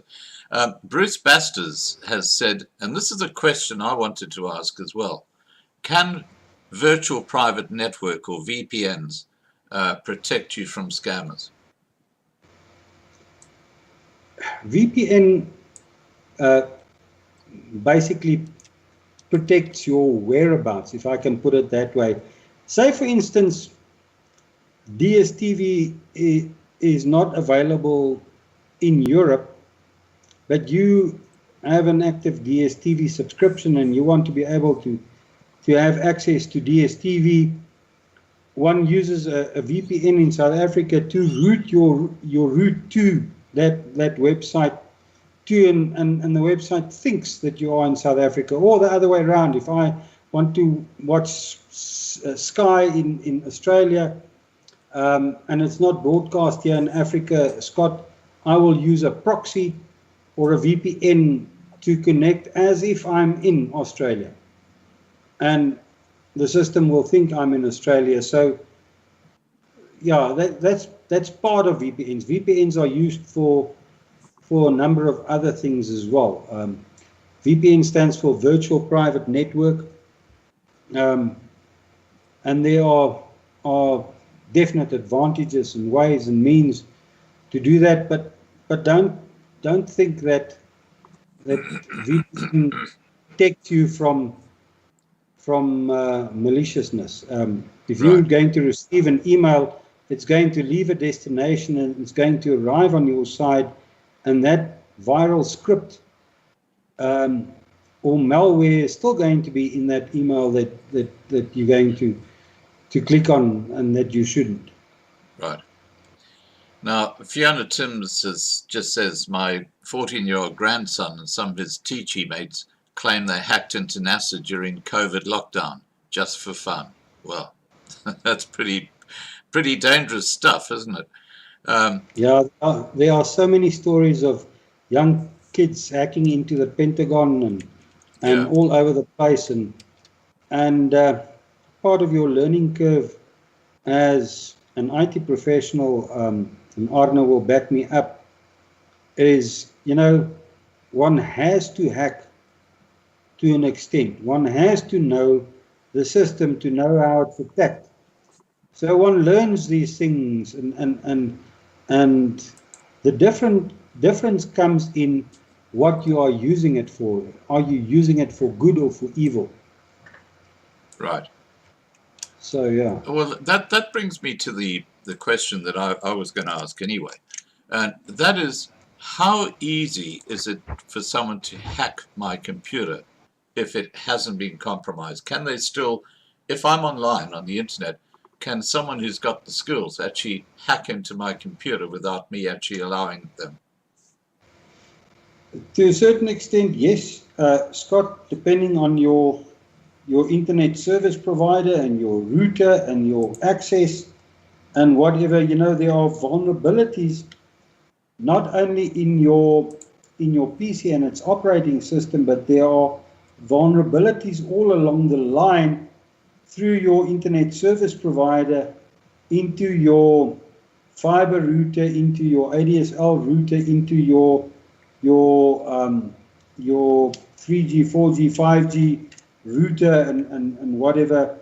There are certain vulnerabilities that the software developers keep closing, and that's another point regarding antivirus software is the virus definitions. One has to keep your antivirus software 100% up to date, because new exploits are being done daily, daily. And what was unexploitable yesterday is exploitable today. And then the antivirus software guys take 24 hours or 48 hours to close those loopholes, and you update your antivirus software and it's safe again until new exploits are found and whatever and so on. We sit with a bunch of clever people in the world that try and defeat the system. Yeah. And they happen to get it right sometimes. And like Ivan said, you can never say an antivirus program, doesn't matter how much it costs and how good it is fail-safe. Because that vulnerability could be there for half an hour only, and somebody manages to get in through that exploit.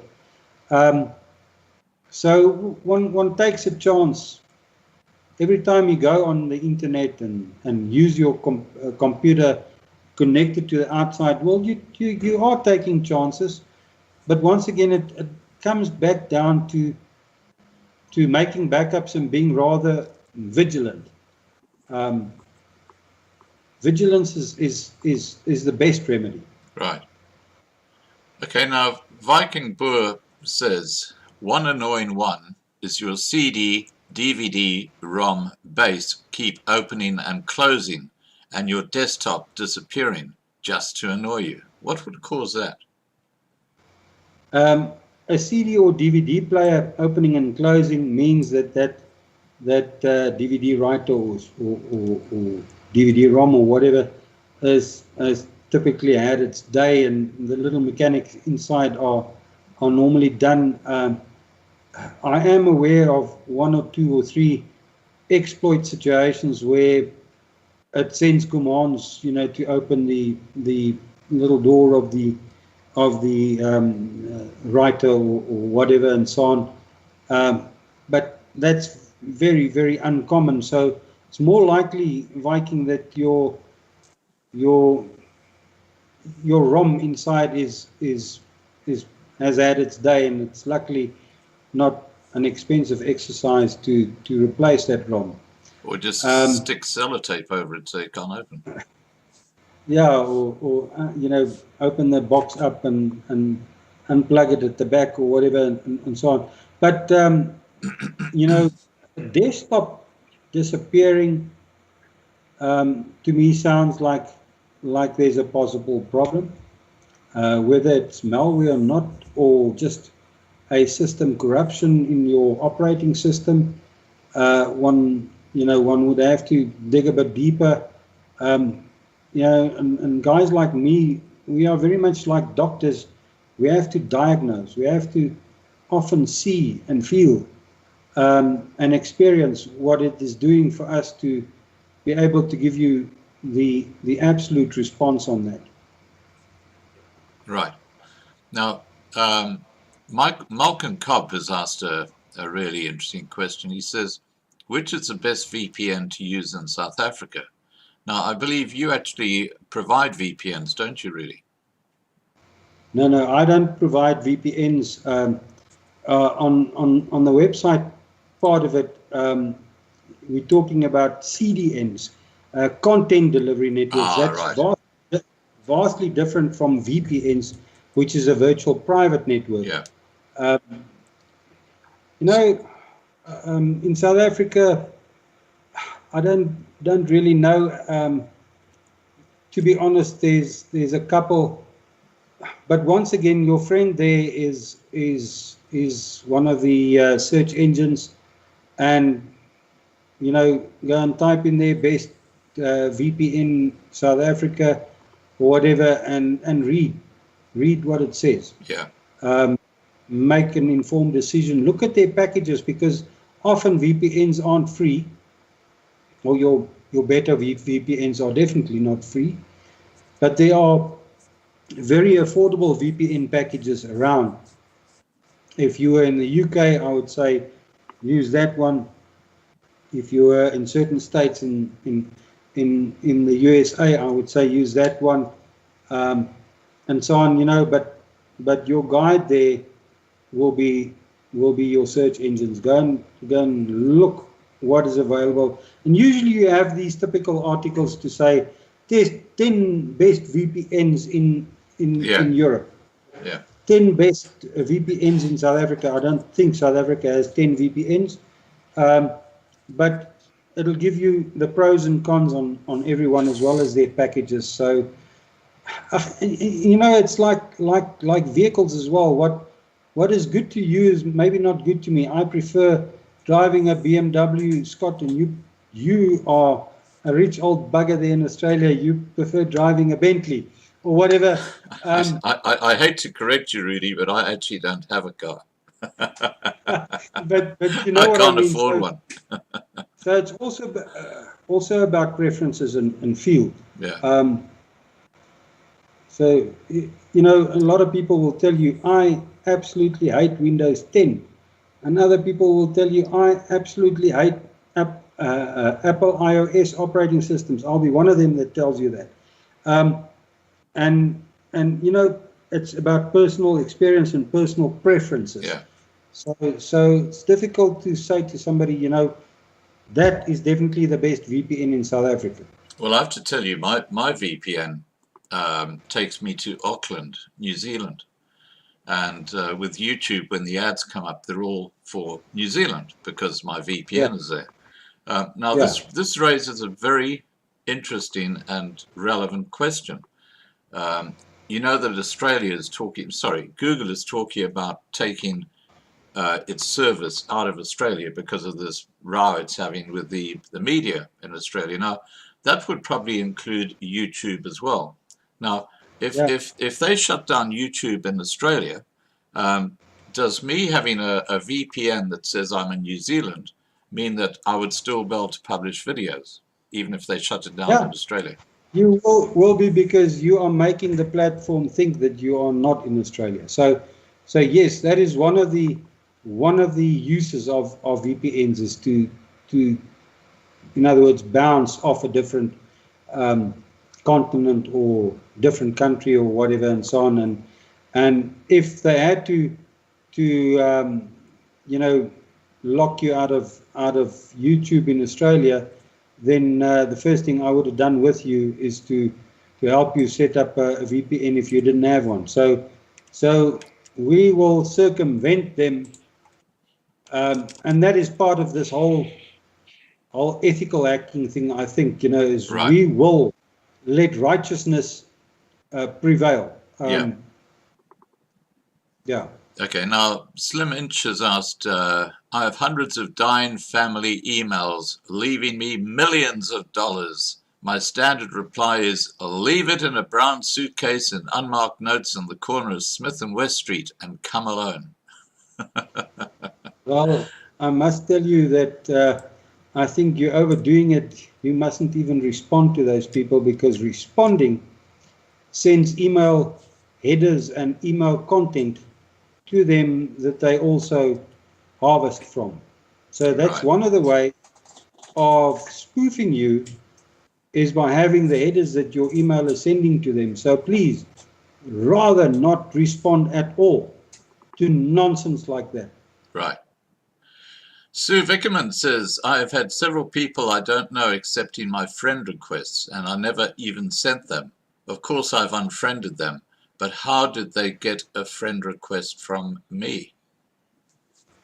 I take it that she's referring to Facebook. I think so, yeah. And Sue, it simply means that your Facebook account has been compromised and hacked. Okay. So that's as simple as it is. If you haven't sent out friend requests and people accept them, then you must know that your Facebook has been compromised. Right. Now I've got one final question for you, Rudi. If there are any other questions you would like to put to Rudi, do it very quickly because we're just about to wrap up this live stream. Hello Nova has said, a lot of free VPNs come with adware.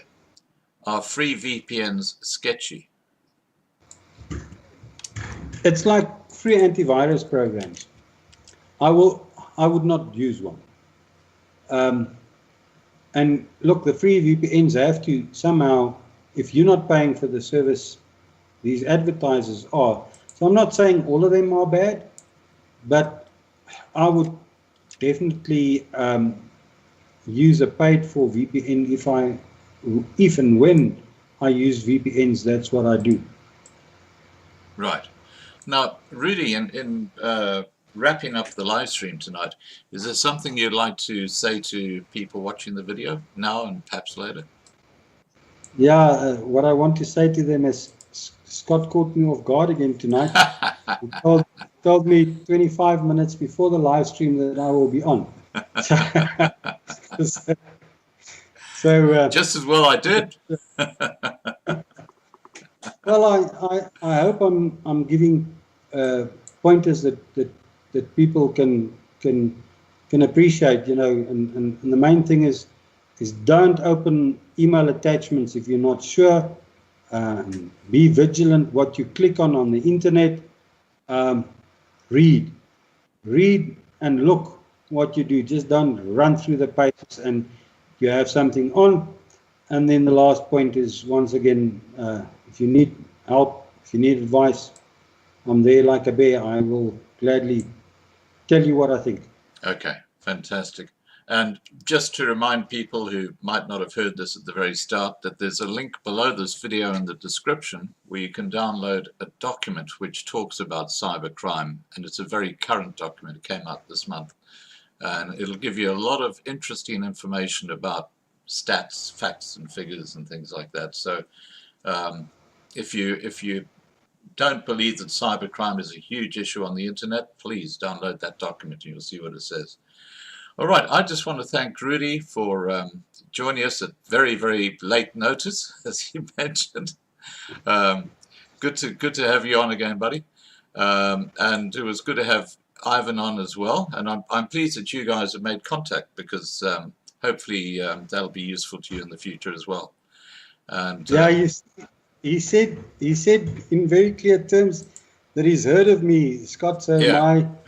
Your reputation goes before. My reputation is out there. Absolutely. Yeah. And Bruce Baxter says, great stream, Scott. I think we need more of these because there are so many, because they are so valuable. Thanks, Rudi, Scott, Spanners, and everyone. Have a great night. And I endorse that. Thanks to all the moderators and the side chat and the great work that you guys do. And I just want to make a point. The reason Rudi doesn't come up as a spanner in the side chat is because he actually has admin rights on my YouTube channels. And for some reason, because of that, he doesn't come up as a spanner. So he is obviously a very, very important spanner. So, you know, don't upset him in the side chat because you might just find yourself blocked. Is that right, Rudi? Yeah, I'm part of the furniture now, Scott. I'm loving life furniture and so on. But yes, you know, I have a certain tolerance level in the side chat, and you know, I try to be as tolerant as possible. But sometimes somebody just takes it too far on the no-no list as far as our rules are concerned, and then I'm not afraid to use the big hammer. And you know, it'll be the same on the website. You and me both know that we want to have an open as possible system there where everybody can enjoy themselves, but that comes with a responsibility as well. That common sense. Yeah, common sense. Just behave. Just be a normal person, and Scott or myself or whatever will not come down on you with a hammer. It's as simple as that, you know. Yeah. Now, common decency. Yeah. Marlena de Villiers Alina says, Rudi, that is what happens when you become a resident contributor. I have sent you Ivan's contact number. So Ivan's contact number will be apparently in your WhatsApp or something like that. 100%. Thanks, Marlena. You're a star. She is a star. Yeah. Scott, and I'm guilty of something. I received Michelle's letter from you. Oh, yes.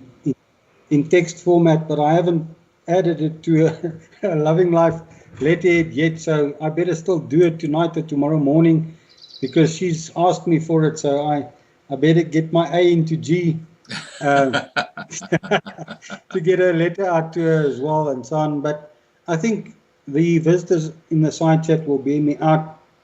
The people that have sent me emails regarding registration or login problems on the website, I think they'll bear me out that I think none of them can complain that I've ever taken longer than a day and a half or 2 days to respond, and usually the response is within an hour or two. So part of our service on lovinglifetv.com will be to provide quick support.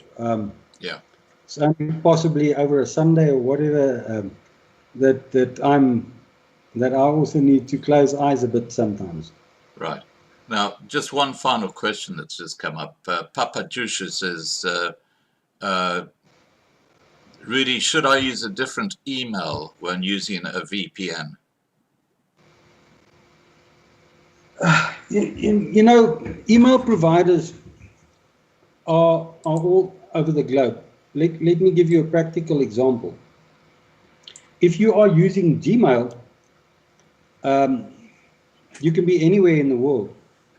So if you're using a VPN and using a Gmail address or whatever, you could physically sit anywhere in the world and whatever. And the same with our own lovinglifetv.com email addresses. Our web host is situated in the United States with mirrors in 2 states.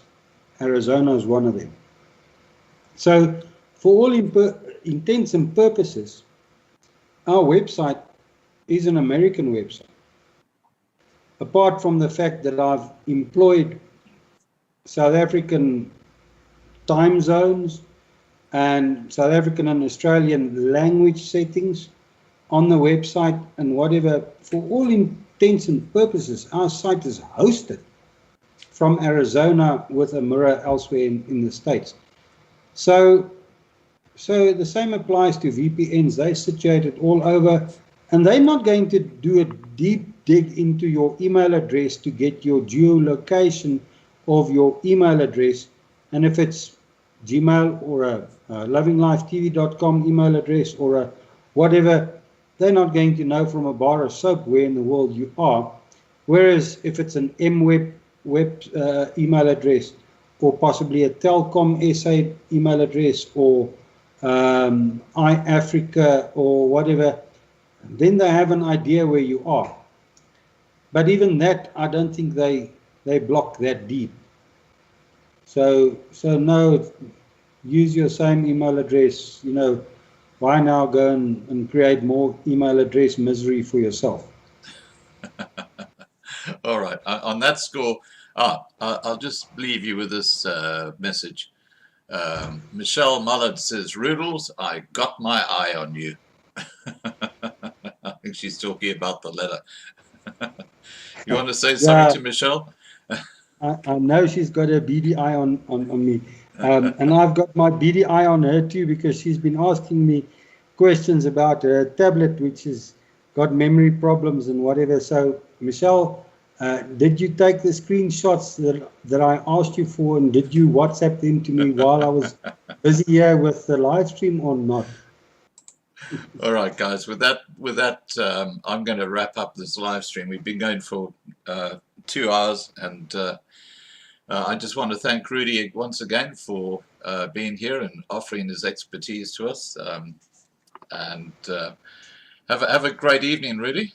And I'll probably see you through email or maybe through Skype later on, or certainly tomorrow. Yeah, Take you care. can Skype me tonight in my bed again, Scott. People will start talking. Yeah. But at least, I'm glad Ivan was on. At least you now know firsthand that I've got a bit of a reputation in South Africa Oh, for what I do. I never So, doubted that at all. Never doubted that at all. All yeah. right, guys, please take care. And don't forget, tomorrow night we've got another live stream, and it's going to be a very interesting live stream. We're going to be talking about Freemasonry. And you remember that horrible live stream I had about 3 or 4 months ago with this fellow about Freemasonry, which I kind of stopped halfway through because we weren't talking about the subject. These guys definitely know what they're talking about with Freemasonry, so it's going to be a very interesting discussion. And Gavin Barr says, run a mail server and see how miserable it gets. I don't know what that's about, but anyway. All right. Scott, I've got one quick question that I want to ask the people in the side chat. Sure, go ahead. Since you and me, Scott, since we've started recoding the videos to smaller sizes and so on, I want to find out from the people who've watched the recent, say the last 3 days videos that we've put up on lovinglifetv.com, whether their buffering problems are largely alleviated or not, if they can put a 1 in the side chat if they have no more problems, and a 2 if they still have video watching or downloading problems, please. Okay, let's give it a couple of minutes and see what happens there. Yeah, now look, this has been a very, very interesting discussion. I'm just going to put that crime PDF link into the side chat for people too, because it's worthwhile downloading that. It's free, and it'll give you an idea of how big cybercrime is in the internet.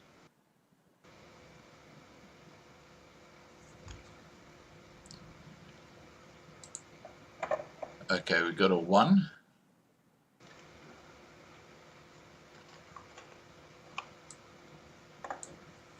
Here we go, 1. So it's looking good. Yeah. People, you must come and watch our videos on the website, please. I see not everybody's watching our videos on the website.